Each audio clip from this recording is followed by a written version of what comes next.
শহরে একজন serial killer একের পর এক খুন করে চলেছে, কিন্তু অবাক করা ব্যাপার হলো পুলিশ জানতে পারছে না যে কাকে খুন করা হয়েছে, কেননা তাদের শরীর খুনি এমন ভাবে জ্বালিয়ে দেয় যে যাতে কোনো ট্রেস পাওয়া যায় না। এভাবেই আরভিন নামের এই পুলিশ অফিসার নেমে পড়ে এক জটিল কেস সলভ করতে, কিন্তু শেষে তোমরা এমন কিছু দেখতে পাবে যা রাতসাসান বা অন্যান্য যে কোনো মুভির টুইস্টকে হার মানিয়ে দেবে। তাই আর কোনো স্পয়লার না দিয়ে চলো শুরু করি 2025 সালে রিলিজ হওয়া অসাধারণ থ্রিলার মুভি 11 এর এক্সপ্লেনেশন। মুভির শুরুতেই একটা রাতের দৃশ্য দেখানো হয়, যেখানে একজন রহস্যময় ব্যক্তি অন্য একজনকে অপহরণ করে একটা জায়গায় নিয়ে গিয়ে তার গায়ে পেট্রোল ঢেলে আগুন ধরিয়ে দেয়। এখন প্রশ্ন হচ্ছে এই ব্যক্তিটাকে, আর কেনই বা তাকে এভাবে খুন করা হলো? এই সব উত্তর আমরা পরে জানতে পারবো। পরের দিন সকালে এলাকার লোকেরা পুলিশকে খবর দেয় যে একটা পোড়া মৃতদেহ পাওয়া গেছে। পুলিশ তৎক্ষণাৎ মৃতদেহটা উদ্ধার করে ময়না তদন্তের জন্য পাঠিয়ে দেয়। এর পরের সিনে আমরা এমজি ফাইন্যান্স নামের একটা কোম্পানিকে দেখতে পাই।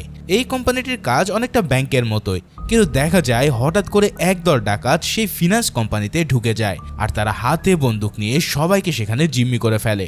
এরপর তারা বলতে থাকে, যদি 10 মিনিট আমাদের সাহায্য করো তাহলে আমরা শুধু গয়না আর টাকা নিয়ে চলে যাব, আর এর বাইরে কিছু হলে তোমাদের প্রাণটাও নিয়ে যাব।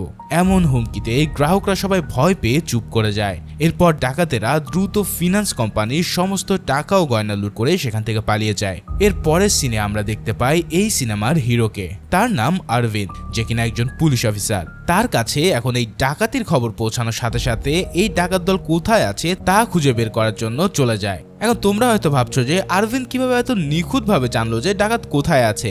আসলে এই ডাকাত দলটি প্রথমবার ডাকাতি করছে না, এর আগেও তারা অনেক ডাকাতির ঘটনা ঘটিয়েছে, কিন্তু তারা শুধু ফিনান্স কোম্পানিকে টার্গেট করত, কারণ সাধারণ কোনো ব্যাংকে ডাকাতি করলে ব্যাংক এবং পুলিশের মধ্যে যোগাযোগ ব্যবস্থা খুব শক্তিশালী থাকে, যার ফলে সামান্য খবর পেলেই পুলিশ সঙ্গে সঙ্গে ব্যাংকে পৌঁছে ডাকাতদের হাতে নাতে ধরে ফেলে। কিন্তু ফিনান্স কোম্পানির ক্ষেত্রে ব্যাপারটা তেমন হয় না, তাদের সঙ্গে পুলিশের যোগাযোগ ব্যবস্থাটা কিছুটা দুর্বল থাকে। এখন পুলিশ এই খবর পেয়ে ঘটনাস্থলে পৌঁছানোর আগেই ডাকাত দল ডাকাতি করে পালিয়ে যেতে পারে। এই কারণেই তারা বারবার ফিনান্স কোম্পানিকে টার্গেট করে ডাকাতি করছিল। যাই হোক, আরভিন তার তদন্তের মাধ্যমে এই বিষয়টা জানতে পারে এবং অন্যান্য পুলিশ অফিসারদের সাথে একটা মিটিং করে। সে বলে, গোয়েন্দা রিপোর্ট অনুযায়ী এই দলটি চেন্নাইয়ে প্রবেশ করেছে এবং চেন্নাইয়ের কোনো একটা ফিনান্স কোম্পানিকে টার্গেট করছে। এদেরকে হাতে নাতে ধরার জন্য আমার কাছে একটা প্ল্যান আছে। এদেরকে টোপ দিয়ে মাছ ধরার মতন আমরা ফিনান্স কোম্পানির গয়নাগুলোতে জিপিএস ট্র্যাকার লাগিয়ে দেব। তাই ডাকাত দল আসবে এবং সবাইকে ভয় দেখিয়ে গয়না লুট করে নিয়ে যাবে ঠিকই, কিন্তু সেই জিপিএস ট্র্যাকারের মাধ্যমে আমরা তাদেরকে ধরে ফেলতে পারবো। ঠিক এই প্ল্যান অনুসারে আরভিন জিপিএস এর মাধ্যমে জানতে পারে যে কোথায় ডাকাত দল আছে। এবার সে সেখানে গিয়ে তাদের সাথে ফাইট করে তাদের গ্রেপ্তার করে ফেলে। তাদের কাছ থেকে উদ্ধার করা জিনিসপত্র পুলিশ মিডিয়ার সামনে দেখায়। এর থেকে আমরা বুঝতে পারি যে আরভিন নিখুঁত পরিকল্পনা করে অপরাধীদের ধরতে এক্সপার্ট। এরপর আমরা আবারও দেখতে পাই যে এই শহরের বাইরে আরও একটা পোড়া মৃতদেহ পাওয়া গেছে। এর আগে পাওয়া পুরুষ মৃতদেহটি কার তা পুলিশ এখনো শনাক্ত করতে পারেনি, আর তারই মধ্যে এই একই ধরনের ঘটনা আবারও ঘটেছে। তাই এবার রঞ্জিত কুমার নামের একজন দক্ষ পুলিশ অফিসারের হাতে এই কেসটা তুলে দেওয়া হয়। তাকে বলা হয়, আগের খুন এবং এই খুন একই প্যাটার্নে হয়েছে, এর পিছনে খুনিকে তা দ্রুত খুঁজে বের করো। রঞ্জিত কুমার এই কথা শুনে কেসটার তদন্ত শুরু করে। তবে সে তদন্ত শুরু করার পরে সিরিয়াল কিলার তার তৃতীয় খুনটা করে বসে। এবার ডাক্তার রিপোর্ট দিয়ে বলে যে আমার মনে হয় সে একজন অত্যন্ত বিপজ্জনক মানসিক রোগী, কেননা সে এই খুনগুলো এমন নিখুঁতভাবে করেছে যে মৃত ব্যক্তি কে সেটা শনাক্ত করা সম্ভব না। শুধু তাই নয়, সে কোনো প্রমাণও রেখে যায়নি। সে অত্যন্ত একটা মারাত্মক লেভেলের অপরাধী, যার কারণে তার বাইরে থাকাটা সবার জন্য বিপজ্জনক। এখন এই সব কথাবার্তা শুনে রঞ্জিত তার মনোবল না হারিয়েও তদন্ত চালিয়ে যেতে থাকে। এদিকে তার তদন্ত যখন এক পাশে চলছিল, তখন সিরিয়াল কিলার তার চতুর্থ খুনটিও করে ফেলে, যার ফলে এই কেসটা ক্রমশ আরো গুরুতর হয়ে ওঠে। অন্যদিকে আরভিনকে দেখানো হয় সে বেআইনি ট্যাবলেট পাচারকারীর একটা দলের খোঁজ খবর নিয়ে সঠিক পরিকল্পনা করে তাদের গ্রেফতার করেছে। একদিকে আরভিন তার কাছে আসা সব কেস সমাধান করে চলেছে, আর অন্যদিকে রঞ্জিত এই সিরিয়াল কিলিং কেসের সমাধান করতে না পেরে খুব সমস্যায় পড়ছে, যার ফলে তাকে ঊর্ধ্বতন কর্মকর্তাদের কাছে প্রচুর বকাও শুনতে হয়। তাই সে তার রিপোর্টগুলো নিয়ে অফিসারদের কাছে জমা দেয়, কিন্তু তারপরেও সিরিয়াল কিলার আরও একটা খুন করে। এরই মাঝে এক রাতে রঞ্জিত একটা তদন্তের জন্য রাতে একাই জিপ করে যাচ্ছিল। তবে হঠাৎ রাস্তায় তার একটা দুর্ঘটনা ঘটে। এই দুর্ঘটনা ঘটার পর তাকে গুরুতর অবস্থায় হসপিটালে ভর্তি করা হয়, যার কারণে মিডিয়াতে আলোচনা শুরু হয় যে চেন্নাইয়ের সিরিয়াল কিলারের কেস তদন্তকারী অফিসার একটা সড়ক দুর্ঘটনায় গুরুতর আহত হয়ে পড়েছে। এখন এই সিরিয়াল কিলার শহরের মানুষের জন্য এক বড় আতঙ্ক হয়ে দাঁড়িয়েছে। এই অবস্থায় কেসটি আবারও অরবিন্দের হাতে চলে আসে। কমিশনার মনোহর নামের একজন পুলিশ অফিসারকে ডেকে অরবিন্দের সহকারী হিসেবে তাকে কাজ করতে বলে। অরবিন্দকে বলা হয়, তুমি একজন দক্ষ অফিসার, তাই দ্রুত এই কেসের সমাধান করে তুমি খুনিকে খুঁজে বের করো, কেননা ইতিমধ্যে রাজনৈতিক মহল থেকে এই কেস সিবিআই এর হাতে তুলে দেওয়ার জন্য চাপ আসছে, তাই যত তাড়াতাড়ি সম্ভব কেসটাকে সমাধান করো। এই সব কথাবার্তা শুনে অরবিন্দ রাজি হয়ে যায়। তাই সে তার সহকারী মনোহরকে বলে যে সে এক্ষুনি 6টা ক্রাইম স্পট দেখতে চায়। এরপর তারা দ্রুত ওই 6টা ক্রাইম স্পট ঘুরে দেখে। এখানে দেখার পর অরবিন্দ বলে, এবার বুঝতে পারছি রঞ্জিত কেন এই কেসে এতটা সমস্যায় পড়েছিল, কারণ খুনি সামান্যতম সূত্র এখানে রেখে যায়নি। না আছে কোনো ফিঙ্গারপ্রিন্ট কিংবা না আছে কোনো সিসিটিভি ফুটেজ, এমনকি একটা চুলের নমুনা পর্যন্ত ক্রাইম সিনে পাওয়া যায়নি। তাছাড়া মৃতদেহগুলো শহরের বাইরে ফেলে দেওয়ায় তেমন কোনো তথ্য পাওয়া যায় না। এখন সে মনোহরের কাছে তার মতামত জানতে চাইলে সে জানায়, আমার মনে হয় সে একজন সাইকোপ্যাথ। তবে অরবিন্দ বলে, কিন্তু 6টা খুনই সে একই প্যাটার্নে করেছে, এখন কেন এমনটা করা হচ্ছে সেটাই বোঝার ব্যাপার। সে আরো জানায়, পোস্টমর্টম রিপোর্ট অনুযায়ী 6টা খুনি পয়েন্ট ব্ল্যাঙ্ক রেঞ্জ থেকে গুলি করা হয়েছে এবং এরপরে তাদের শরীরে পেট্রোল ঢেলে পুড়িয়ে দেওয়া হয়, মূলত মৃতদেহের পরিচয় গোপন করার জন্য এমনটা করা হয়েছে। তখন মনোহর প্রশ্ন করে যে মৃতদেহের পরিচয় গোপন করে তার লাভ কি? জবাবে অরবিন্দ জানায়, মৃত ব্যক্তিকে তা যদি না জানা যায় তাহলে পুলিশ সহজে খুনিকে বের করতে পারবে না। এবার গাড়িতে আসতে আসতে মনোহরের বাড়ি থেকে একটা ফোন আসে। সে জানায় সে আধা ঘন্টার মধ্যেই বাড়ি আসছে। এখন কে ফোন করেছে এটা জিজ্ঞেস করলে মনোহর বলে, 1 বছর আগে তার স্ত্রী একটা দুর্ঘটনায় মারা যায়, আর এরপরে তার ছেলেকে একজন আয়া দেখাশোনা করে। আসলে ছেলেটা খেতে চাইছিল না বলেই সে ফোন করেছিল। এভাবে কথায় কথায় মনোহরকে তার বাড়িতে নামিয়ে দিয়ে অরবিন্দ সেখান থেকে চলে যায়। পরের দিন সকালে সঞ্জনা নামের এক মেয়ে অরবিন্দকে অনুসরণ করতে থাকে। এই সঞ্জনাকে তা দেখার জন্য আমাদের 8 মাস আগের একটা ঘটনাতে যেতে হবে। এখানে দেখা যায় সঞ্জনার পরিবার তার জন্য একটা ছেলে ঠিক করে এবং তাকে একটা কফি শপে গ্রে কালারের শার্ট পরে আসতে বলা হয়। পরিবার থেকে বলা হয় যে ছেলেটাকে পছন্দ হলে তারা বিয়ের ব্যবস্থা করবে, কিন্তু সঞ্জনার এই বিয়েতে কোনো আগ্রহ ছিল না। তবুও সে কফি শপে আসে। এখন সেখানে গ্রে রঙের শার্ট পরে অরবিন্দ বসেছিল। সঞ্জনা অরবিন্দের কাছে জিজ্ঞেস করে যে আপনার নাম কি পৃথি?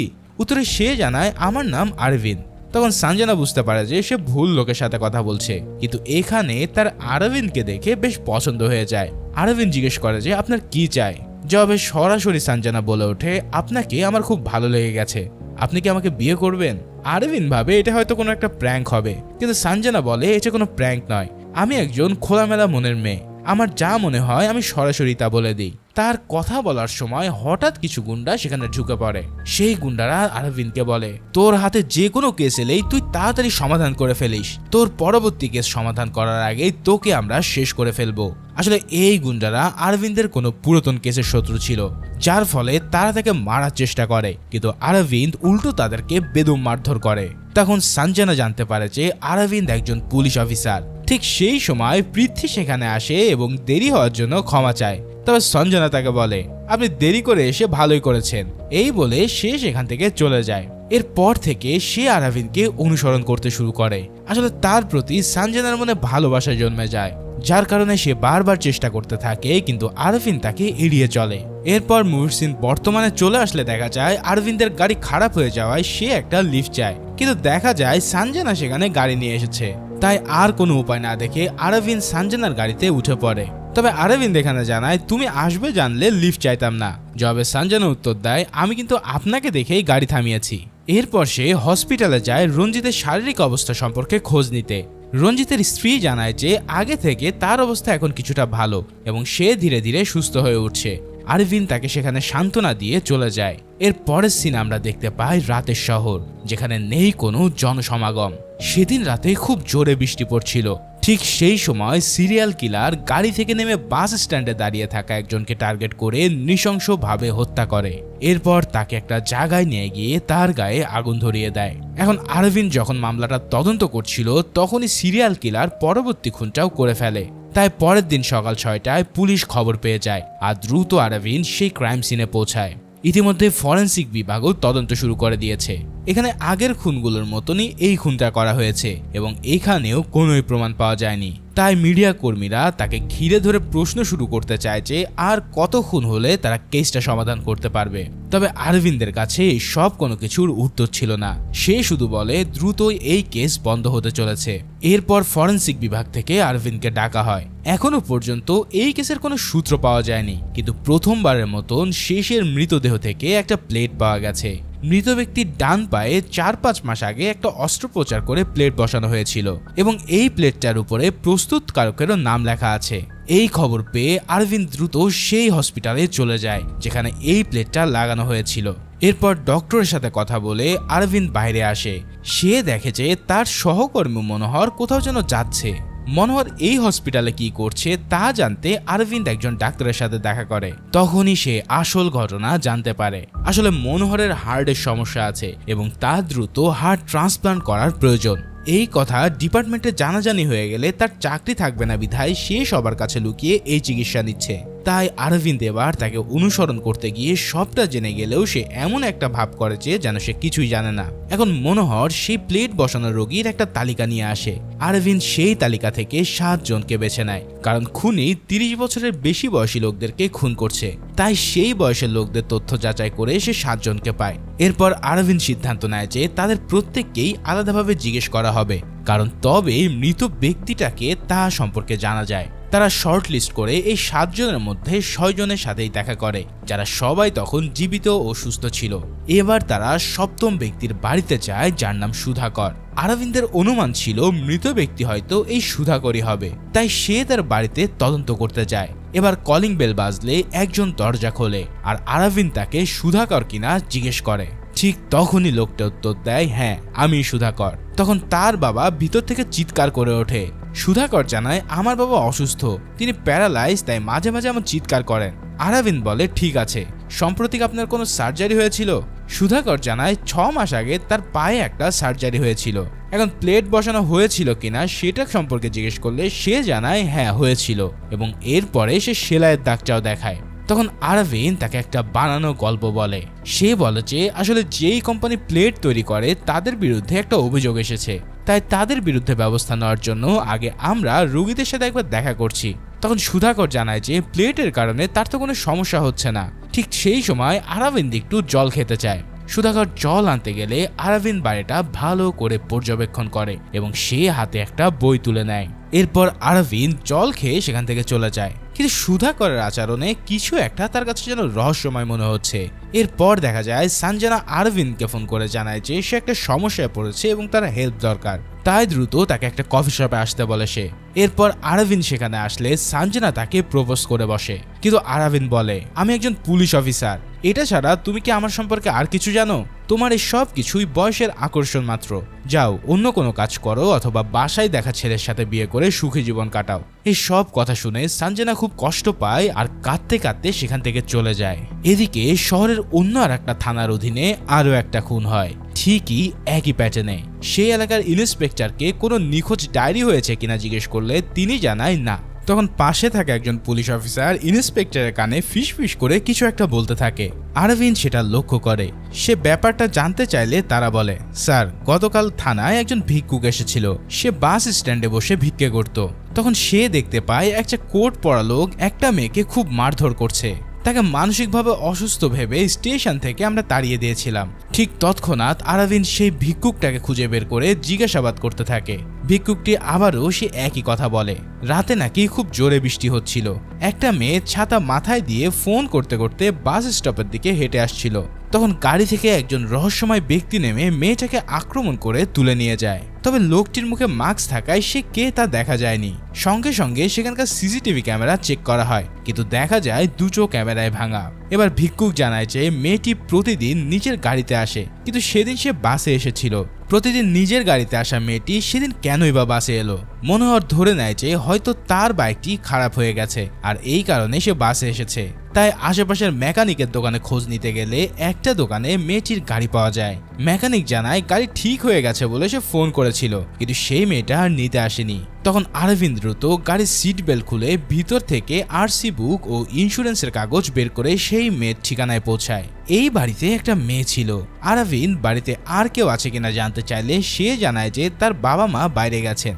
এলাকার একজন পুলিশ অফিসার জানায় যে তিনি গতকাল এই মেয়েটাকে থানায় রেখেছিলেন। আসলে মেয়েটি তার পোষা কুকুর হারিয়ে গেছে বলে অভিযোগ জানাতে গিয়েছিল, কিন্তু পুলিশ তখন সিরিয়াস কেসের তদন্তে থাকায় তাকে বকাবকি করে তাড়িয়ে দেয়। এরপর আরভিন্দ মেয়েটাকে শুক্রবার রাতে সে কোথায় ছিল তা জিজ্ঞেস করলে মেয়েটি জানায় সে বাড়িতেই ছিল।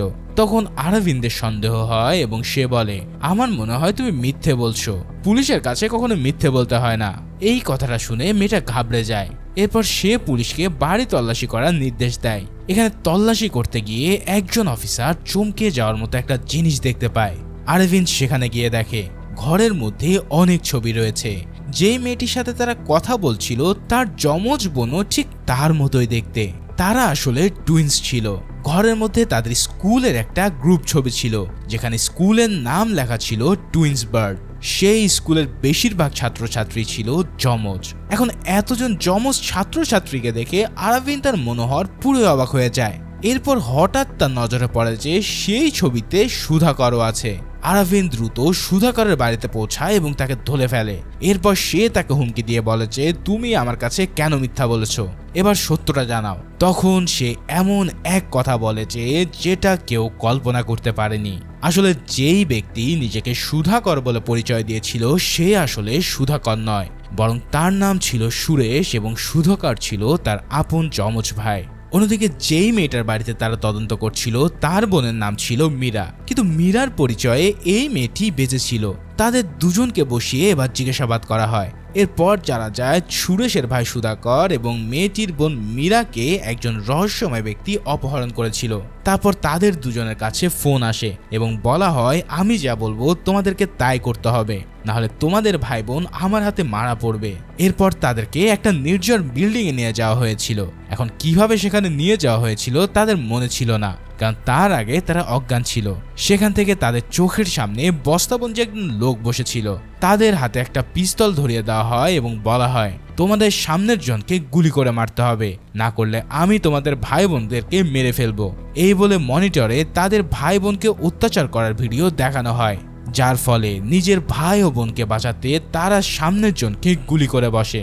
কিন্তু গুলি করার পরে তারা নিজেদের যমজ ভাই বোনকে খুন করে ফেলেছে। এরপর রহস্যময় লোকটি এই পুরো ঘটনা ভিডিও করে রেখে দেয় এবং সে হুমকি দেয় যে যদি পুলিশের কাছে যাও তাহলে এই ভিডিও দেখে তোমাদেরকে ফাঁসিয়ে দেব। এরপর তাদের ভাই বোনের পোড়া মৃতদেহ শহরের বাইরে পাওয়া গিয়েছিল। এখন সেই খুনিকে বা কেন এসব করছে তারা কিছুই জানে না। প্রথম যখন সাইকোটি হুমকি দিয়েছিল তখন মেয়েটি থানায় যাওয়ার সিদ্ধান্ত নিয়েছিল, কিন্তু থানার গেটে পা রাখার পরেই তার মনে ভয় হয় যদি খুনি তার বোনকে মেরে ফেলে। এই ভয়ে সে থানায় গিয়ে কুকুর হারানোর মিথ্যা গল্প বলে ফিরে আসে। অর্থাৎ সেই খুনি তাদের দিয়েই তাদের যমজ ভাই বোনকে খুন করিয়েছিল। ভাই বোনের মৃত্যুতে তারা ভেঙে পড়ে। আরভিন্দ তাদেরকে জিজ্ঞেস করে যে তারা একে অপরকে চেনে কিনা, কিন্তু তারা একে অপরকে আসলে চিনত না। এরপর আরভিন্দ স্কুলের ছবিটা দেখায়, যা থেকে এবার জানা যায় যে আসলে এই দুই যমজ সহোদররা একই স্কুলে পড়তো।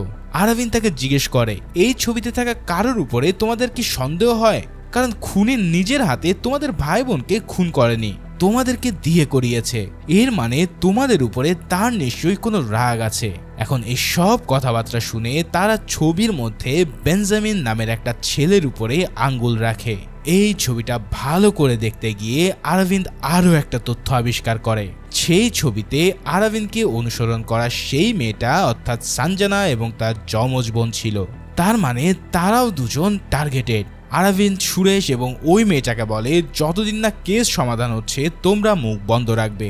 এরপর সে মনোহরকে বলে ওরা আমাদেরকে যা বলেছে তার মধ্যে কিছুটা সত্য আর অনেকটাই মিথ্যা আছে, চলো ওদের স্কুলে গিয়ে তদন্ত করা যাক। এরপর তারা সেই স্কুলের প্রধান শিক্ষিকার সাথে দেখা করে। সেই শিক্ষিকাকে জানায় গত 1 বছরে 8টি খুন হয়েছে এবং মৃত ব্যক্তি সবাই এই স্কুলের প্রাক্তন ছাত্রছাত্রী। তাই স্কুল এবং খুনির মধ্যে কোনো একটা যোগসূত্র আছে, তাই সে এই স্কুল সম্পর্কে বিস্তারিত জানতে চায়। এরপর শিক্ষিকা বলতে শুরু করে, এই স্কুলটা সে এবং তার স্বামী শুরু করেছিল। প্রথম এটা একটা সাধারণ স্কুল ছিল, তারপর তাদের স্কুলে কিছু যমজ ছাত্রছাত্রী ভর্তি হতে শুরু করে। খবরের কাগজে এই নিয়ে লেখালেখি হলে তাদের স্কুলে ভর্তির সংখ্যা বাড়তে থাকে। শিক্ষিকার স্বামী এটাকে প্রচারের সুযোগ হিসেবে ব্যবহার করতে শুরু করে, তাই সে ঘোষণা করে যে আমাদের স্কুলে ভর্তি হওয়া যমজদের মধ্যে একজনের ফিস দিলেই হবে আর অন্যজনকে আমরা বিনামূল্যে পড়তে দেব।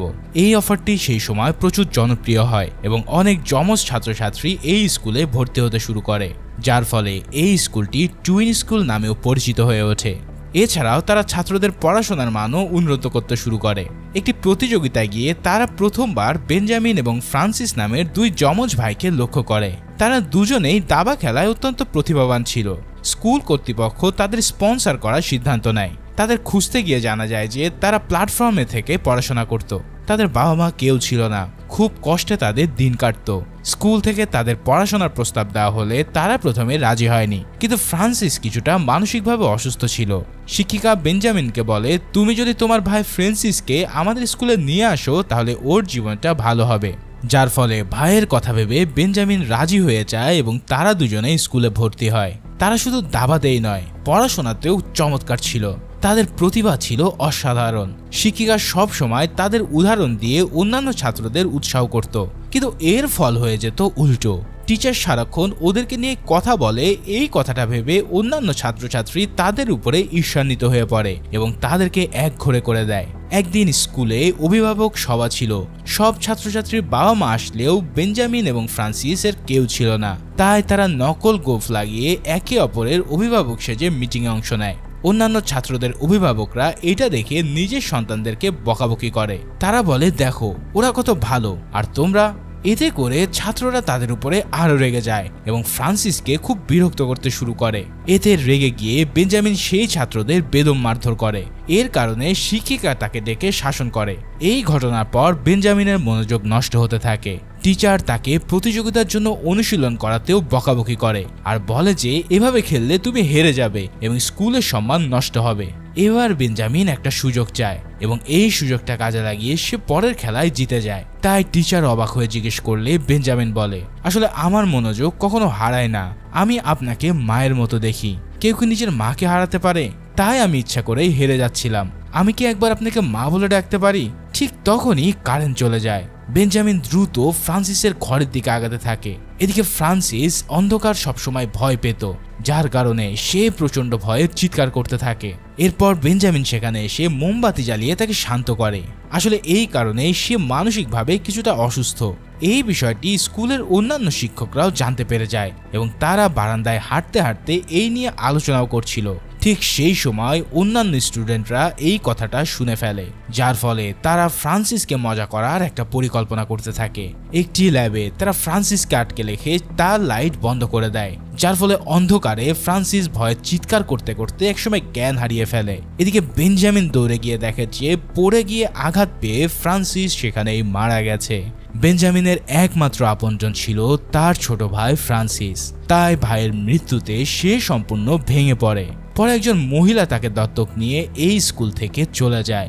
এই ঘটনার পর স্কুলে একটা অগ্নিকাণ্ড ঘটে এবং ওই স্কুলটি আর আগের অবস্থা ফিরে পায় না। এরপর শিক্ষিকার স্বামীও মদের নেশায় মারা যায়। তো শিক্ষিকা বেঞ্জামিন সম্পর্কে একটা বিশেষ কথা বলে। সে জানায় বেঞ্জামিন সাধারণ ছেলে ছিল না, সে ছিল খুব প্রতিভাবান। সবার কাছে প্ল্যান এ আর বি থাকে, কিন্তু বেঞ্জামিনের কাছে সবসময় তৃতীয় একটা প্ল্যান চলতে থাকে। এটাই ছিল তার দাবা খেলার কৌশল। এই সব কথাবার্তা শুনে আরাভিন সেই স্কুলের সব ছাত্রছাত্রীদের তালিকা চায়। তালিকাটা হাতে পাওয়ার পর আরাভিন মনোহরকে পোস্টমর্টম রিপোর্ট চেক করতে বলে। মনোহর চেক করে জানায় যে এখনো পর্যন্ত মৃত ব্যক্তিরা সবাই সেই স্কুলের যমজের মধ্যে একজন করে। এবার আরাভিন সঞ্জনার বাড়িতে পৌঁছে। সেখানে গিয়ে সে সঞ্জনা এবং তার বোন অঞ্জনাকে দেখে, যারা দেখতে হুবহু একই রকম ছিল। এখানে এরকম একটা মুহূর্ত দেখে সে নিজে পর্যন্ত কনফিউজ হয়ে যায়। অঞ্জনা আরবিন্দের সাথে কথা বলতে থাকে এবং জানায় যে সঞ্জনা তার সম্পর্কে অনেক কথা বলেছে, কিন্তু আরবিন্দ তখন ছিল অন্য চিন্তায় মগ্ন। সে এবার বলে, আমি যা বলার জন্য এখানে এসেছি সেটা বলে দিই। এই বলে যা যা ঘটেছে সবকিছু তাদের কাছে ব্যাখ্যা করতে শুরু করে। এরপর সে জানায়, ওই সিরিয়াল কিলারের হাত থেকে তোমাদের দুই যমজ বোনকে উদ্ধার করতে হলে আমাদের কাছে একটা প্ল্যান আছে। আমি প্ল্যানটা বলছি। আর এটা শুনে তোমরা সিদ্ধান্ত নিও। এই বলে আরাভিন বাইরে অপেক্ষা করতে থাকে। কিছুক্ষণ পরে দুজন ব্যাগ নিয়ে সেখানে বেরিয়ে আসে। মনোহরের বাড়িতে ওদের দুজনকে থাকতে দেওয়াটাই ছিল আরাভিনদের প্ল্যান। এখন সে ওদের দুজনকে সুরক্ষিত করে দিয়েছে। তবে আরো একটা যমজ জুটি এখনো বাকি। এই জুটি ছিল ধীরেন ও ধীরাজ নামে দুই যমজ ভাই। তবে এই দুই ভাই এখনো কোথায় আছে তা এখনো জানা যাচ্ছে না। তাই কিলার এরপর আসলে তাদেরকেই টার্গেট করবে। ওদের দুজনকে যেভাবে হোক বাঁচাতে হবে। এই বলে আরাভিন সেখান থেকে বেরিয়ে পড়ে। এখন ধীরেন আর ধীরাজের ঠিকানা খুঁজে বের করে সে গিয়ে খোঁজ খবর নিলে জানা যায় তারা বাড়ি খালি করে অনেক দিন আগে চলে গেছে। শুধু এই তথ্যটুকু পাওয়া যায় যে বাজারে তাদের একটা সবজির দোকান ছিল। এবার সেখানে গিয়ে জানা যায় সেই সবজির দোকানও তারা অন্য কাউকে বিক্রি করে দিয়েছে। তবে সেদিন রাতেই তার কাছে একটা ফোন আসে যে সিরিয়াল কিলার তার পরবর্তী খুনটা করে ফেলেছে। সেখানে গিয়ে আরাভিন দেখে উচ্চপদস্থ কর্মকর্তারা উপস্থিত আছে। তখন তারা তাকে বলে, বেঞ্জামিনকে কিলার বলছো তুমি, কিন্তু সেই কিলার কোথায় আছে তা তুমি খুঁজে বের করতে পারছো না। এখন যে মারা গেছে সে ধীরান না ধীরাজ সেটাও বোঝা যাচ্ছে না। তখন আরাভিন বলে, এ হচ্ছে ধীরেন। অফিসার জানায়, কিভাবে এত আত্মবিশ্বাসের সাথে বলছো? জবাবে আরাভিন আসল ঘটনাটা বলে যে ফ্রান্সিসকে সেই ল্যাবে লাইট বন্ধ করে দিয়ে অত্যাচার করে খুন করেছিল। আর এর জন্যই কিলার সেই ছেলেদের খুন করছে। আসলে যাদের যমজ ভাই বোন আছে কিলার তাদেরকেই টার্গেট করছে। সে আরো জানায়, আমার ভাই মারা যাওয়ার পর আমি যেমন কষ্ট পেয়েছিলাম ঠিক তেমনি তোমাদের ভাই মারা গেলে তোমরাও কষ্ট পাবে। মূলত এই প্যাটার্নটাতেই সিরিয়াল কিলার এই হত্যাকাণ্ড ঘটাচ্ছে। সেই হিসেবে দেখা গেলে সেদিন ল্যাবে ছিল ধীরাজ, আর এ খুন করেছে ধীরেনকে, এমনটাই আরাভিন বলে। এখন অন্যান্য অফিসারের মধ্যেও আরাভিনদের আরো একটা তথ্য জানতে পারে। রঞ্জিত কুমার নামে যে অফিসার কেসটা তদন্ত করছিল সে এখন সুস্থ হয়ে উঠেছে। এই কেস নিয়ে কোনো তথ্য লাগলে তার সাথে দেখা করতে বলা হয়। এটা শুনে সঙ্গে সঙ্গে আরাভিন তার সাথে দেখা করতে চলে যায়। আর তখনই আরো একটা টুইস্ট আমাদের সামনে আসে। সেদিন রাতে রঞ্জিতের যেটা হয়েছিল সেটা কোনো দুর্ঘটনা ছিল না। একটা কালো রঙের গাড়ির পিছু ধাওয়া করে ইচ্ছাকৃতভাবে এসে তাকে ধাক্কা মেরেছিল। শুধু তাই নয়, তার ভিতরে কিলারি ছিল। সেই কিলারি তাকে হসপিটালে নিয়ে গিয়ে ভর্তি করে। আসলে সেই কিলারের উদ্দেশ্য রঞ্জিতকে খুন করা ছিল না, বরং তাকে থামিয়ে দেওয়াটাই ছিল আসল উদ্দেশ্য। রঞ্জিত আরাভিনকে একটু সাবধানে থাকতে বলে। এরপর হঠাৎ সেই শিক্ষিকা আরাভিনকে ফোন করে বলে যে তার কাছে একটা ইনফরমেশন আছে। এখন সেটা কি জানতে চাইলে সে বলে, ফ্রান্সিসের প্রত্যেক মৃত্যুবার্ষিকীতে আমি ওর সমাধিতে ফুল দিতে যাই, কিন্তু সেখানে গিয়ে দেখি আগে থেকে একটা ফুল রাখা আছে, যার মানে হলো অন্য কেউ ফ্রান্সিসের সমাধিতে আগেই ঘুরে গেছে। এভাবেই সে প্রত্যেক বছরে আসে। সুতরাং তার মৃত্যুবার্ষিকীর দিনে আপনি যদি সেখানে যান তাহলে হয়তো বেঞ্জামিনকে ধরে ফেলতে পারবেন। এই কথা শুনে আরাভিন বিষয়টা মাথায় রাখে। রাতে আরাভিন সেই সমাধিস্থলে যায়, কারণ পরের দিনই ফ্রান্সিসের মৃত্যুবার্ষিকী ছিল। ঠিক তারপরেই হঠাৎ কালো রঙের কোট পরা এক রহস্যময় ব্যক্তি সামনে আসে। তার মুখে মাস্ক পরা। সে ফুলের তোড়াটা ফ্রান্সিসের সমাধিতে রাখতে গেলে আরাভিন পিছন থেকে এসে বন্দুক তাক করে। সে জানায়, চুপচাপ আত্মসমর্পণ করো, না হলে গুলি করে দেব। ঠিক তখনই সে বেঞ্জামিন তার মাস্কটা খুলে ফেলে। আর তখনই আমরা জানতে পারি এই বেঞ্জামিন আর কেউই নয়, সে ছিল আরাভিনদের সহকারী মনোহর। সঙ্গে সঙ্গে মাস্ক পরে নিয়ে সে আরাভিনকে আক্রমণ করে সেখান থেকে পালাতে শুরু করে। কিন্তু আরাভিন জানতে পারে না যে সে মনোহর, কারণ শুধুমাত্র আমরাই মনোহরের মুখ দেখেছি। আরাভিনদের হাতে সে ধরা না পড়ে সেখান থেকে সে পালিয়ে যায়। এরপর সিন কাট হলে আরাভিন মনোহরের বাড়িতে কলিং বেল বাজায়। এখানে দেখা যায় যে মনোহর বাড়িতেই আছে। সঞ্জনা আর অঞ্জনা এখানে আর নিরাপদ নয়, কারণ কিলার জেনে গেছে যে ওরা এখানে রয়েছে। তাই ওদেরকে এক্ষুনি কোথাও সরাতে হবে এই বলে সে বাড়ির ভেতরে ঢোকে। তবে ভিতরে গিয়ে দেখে মনোহর ওদের দুজনকে চেয়ারে বেঁধে রেখেছে। সে আরাভিনকে আক্রমণ করে দুজনের মধ্যে একজনকে নিয়ে পালিয়ে যায়। আসলে এই কিলারের উদ্দেশ্য হলো যমজদের মধ্যে একজনকে মাত্র খুন করা। এদিকে ইতিমধ্যে আরাভিনদের জ্ঞান ফেরে, তাই সঙ্গে সঙ্গে সে অন্য একটা মেয়েকে নিয়ে গাড়িতে করে খুব দ্রুত আগাতে থাকে। ঠিক তখনই সুরেশ আর মীরার বোনের দেওয়া বায়ান তার মনে পড়ে যায়। একটা পরিত্যক্ত বিল্ডিং এ তাদেরকে আসতে বলেছিল। এই শহরে পরিত্যক্ত বিল্ডিং কোথায় আছে ভাবতে গিয়ে তার একটা জায়গার কথা মনে পড়ে। সঙ্গে সঙ্গে তারা দুজনে সেই জায়গায় পৌঁছায়। এরপর সেখানে গিয়ে মনোহর আর আরাভিনদের মধ্যে ফাইটিং চলতে থাকে। অন্যদিকে অঞ্জনাকে বাঁচাতে সঞ্জনা ভিতরের দিকে দৌড় দেয়, তবে ছাদ থেকে আরাবিন বলে বেঞ্জামিন বাঁ দিক থেকে আসছে, এই নাও বন্দুক, এই বন্দুক দিয়ে বেঞ্জামিনকে গুলি করো, নাহলে সে আঞ্জানাকে গুলি করে মেরে ফেলবে। এই কথা শুনে সানজানা সঙ্গে সঙ্গে বন্দুকটা নিয়ে গুলি চালিয়ে দেয়, কিন্তু দেখা যায় সেখানে যে এসেছিল সে বেঞ্জামিন নয়, বরং সেটা ছিল তার বোন অঞ্জনা। তার মানে অঞ্জনা তার নিজের বোন সানজানার হাতেই মারা পড়ে। অন্যদিকে মনোহরের দিকে বন্দুক তাক করে আরাবিন দাঁড়িয়ে আছে, আর এখানেই সবচেয়ে বড় টুইস্টটা সামনে আসে। এখানে আমরা দেখতে পাই যে আরাবিনদের বুকে ফ্রান্সিস নামের একটা ট্যাটু করা আছে। আসলে এতদিন ধরে আমরা যাকে খুঁজছিলাম সেই কিলার আর কেউই নয়, বরং এই সিনেমার হিরো আরাবিন। ভাইরে ভাই, এটা কি টুইস্ট ছিল! আমি জাস্ট পুরো শকড হয়ে পড়েছি। আসলে আরাবিন নামের পরিচয় দিয়ে সে পুলিশে কাজ করে এই সিরিয়াল কিলিং গুলো ঘটাতে থাকে। এরপর সে জানায়, তোমার ঊর্ধ্বতন কর্মকর্তা হিসেবে আমি যা বলছি তাই করো, আর এই বলে সে মনোহরকে দিয়ে সবকিছু করিয়েছে। কিন্তু আসল সত্যটা হলো আরাবিন্দি হচ্ছে বেঞ্জামিন। তবে ঠিক সে মুহূর্তে রঞ্জিত কুমার এসে সেখানে পৌঁছে যায়। কোনো এক কারণে রঞ্জিত কুমার আরাবিন্দের উপরে সন্দেহ হয়েছিল, তাই সে আরাবিনকে অনুসরণ করতে শুরু করেছিল। অবশেষে রঞ্জিতও জেনে যায় যে আরাবিন্দি কিলার। এবার আরাবিনকে বসিয়ে জিজ্ঞাসাবাদ শুরু হয়। সেখানে সে বলতে থাকে, তোমার সাথে যে অন্যায় হয়েছে তার জন্য এত বড় শাস্তি দেওয়ার কি প্রয়োজন ছিল? ভুল করা মানুষকে ক্ষমা করে দিতে বলা হয়, তোমার সাথে কিছু খারাপ ঘটলে সেটা ভুলে যেতে বলা হয়। তখন আরাবিন বলে, আমি ভুলতেও পারছি না, আবার ক্ষমা করতেও পারছি না, আমি কি করব? শুধু তাই নয়, সে ভালো করে পড়াশোনা করে আইএএস অফিসার হয়েছিল, কিন্তু আইএএস করতে সে চায় না। সে আইপিএস হওয়ার জন্য এই চেন্নাই আসে, কারণ তাহলেই সে যা করতে চায় তা করতে পারবে। সে তাদের সবার থেকে প্রতিশোধ নিতে চেয়েছিল। সে যেই কষ্ট পেয়েছে সেই কষ্ট তাদেরও পাওয়া উচিত বলে সে মনে করেছিল, যার ফলে আরাবিন সেই সমস্ত যমজকে খুঁজে বের করে ফেলে যারা তার ভাইয়ের মৃত্যুর জন্য দায়ী। কিন্তু আঞ্জানা সানজানা আর ধীরেন ধীরাজ এই দুজনকে সে খুঁজে পাচ্ছিল না, তাই সে অন্যদের দিয়ে এই হত্যাকাণ্ডগুলো শুরু করেছিল। এখন প্রথম হওয়া 6টা খুনের ক্ষেত্রে সে তার পুলিশি বুদ্ধি কাজে লাগিয়ে রঞ্জিতের জন্য কোনো সূত্রই রাখেনি, কিন্তু 7ম খুনের সময় মৃতদেহে যে ব্লেড ছিল সেই ব্লেডটা যদি রঞ্জিতের হাতে পড়ে তাহলে রঞ্জিত এই কেসটা সমাধান করে ফেলবে। এটা ভেবে সে আগে থেকেই রঞ্জিতকে হসপিটালে ভর্তি করানোর জন্যই এই দুর্ঘটনা ঘটিয়েছিল। এই আঞ্জানা সানজানা আর ধীরেন ধীরাজের ঠিকানা জোগাড় করার জন্যই সে ইচ্ছে করে স্কুলে যায়, আর ইতিহাস জানার অভিনয় করে স্কুলের রেকর্ড থেকে ধীরেন আর ধীরাজকে খুঁজতে শুরু করে। এখানে শুরুতে যেই মেয়েটা তাকে অনুসরণ করেছিল সে যে তার টার্গেট আঞ্জানা সানজানা তা আরবিন জানতো না। তার পরিকল্পনা মতন সবকিছুই ঠিকঠাক চলছিল, কিন্তু রঞ্জিতে তার উপরে সন্দেহ হয়েছে এই বিষয়টা আরাবিন্দ জানতে পারে। কেননা আরাবিনকে একজন অনুসরণ করছে এই বিষয়টাও সে জেনে যায়। তাই মনোহরকে ব্যবহার করে রঞ্জিতকে অন্য পথে চালিত করার জন্য সেদিন রাতে সে ইচ্ছা করেই মনোহরকে ফ্রান্সিসের সমাধিতে আসতে বলে।